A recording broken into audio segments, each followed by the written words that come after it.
So for this part of the video, I'm going to show you how green screen works in WeVideo. So I've pretty much put in two clips here, one with this green screen and this one with actually blue coloring, that I'm going to show you how I can put another image to kind of pop through it. So it's important that you understand in WeVideo, these are like layers. So whatever's on the top is the layer that is actually on the top. So I want the green screen image to actually be on the top, and I'm going to show you why in a second. So let me find some media that's already in here.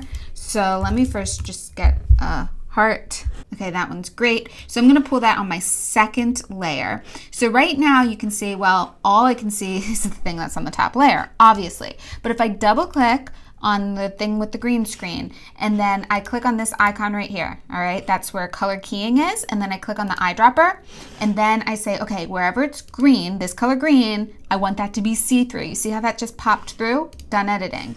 Cool. So now it looks like that.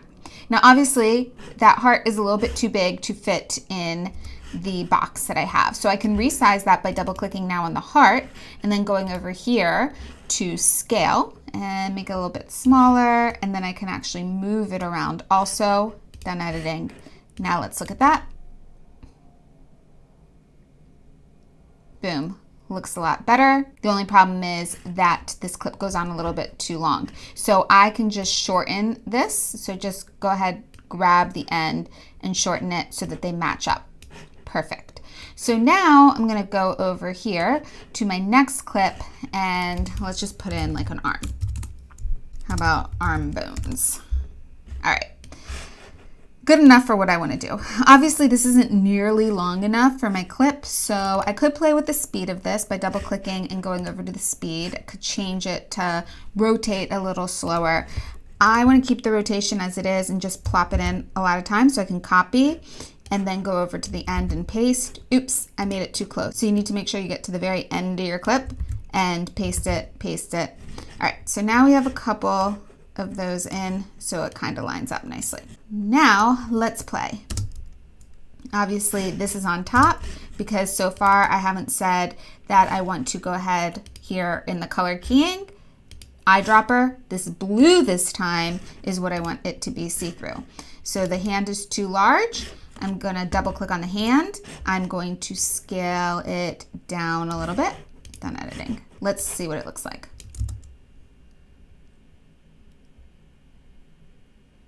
Okay. And now it's actually pinching. So let's play with that animation a little bit.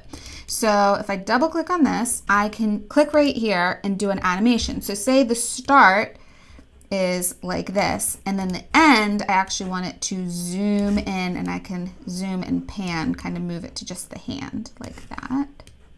Okay, so there's my animation. Let's see what I've done now. So I animated the second clip. Okay, well obviously that's off a bit, right? It's not zooming at the right time. So let me just get rid of this clip for a moment and move this over. So I'm pinching right around there. So that's when I want to start the animation. All right, it's not perfect, but that's better. And then let me go ahead and extend this clip out a little bit longer. So let's see what we have. There we go. So that's a little introduction to how you're going to use the green screen. Remember, you want to have the green screen on the top layer because the top is whatever's frontmost. And then you'll just double click and you'll go over to this icon right here to do the color keying. And you want to put the eyedropper on the green or whatever color you want to cancel out. And then you pull in the actual animation or image that you actually want in that scene on the bottom layer. And then you can double click on it to do things like resize, to add any animations, to change the color brightness, and to change the speed of it if the speed isn't correct. So that's a little overview of how you can do the green screen in WeVideo.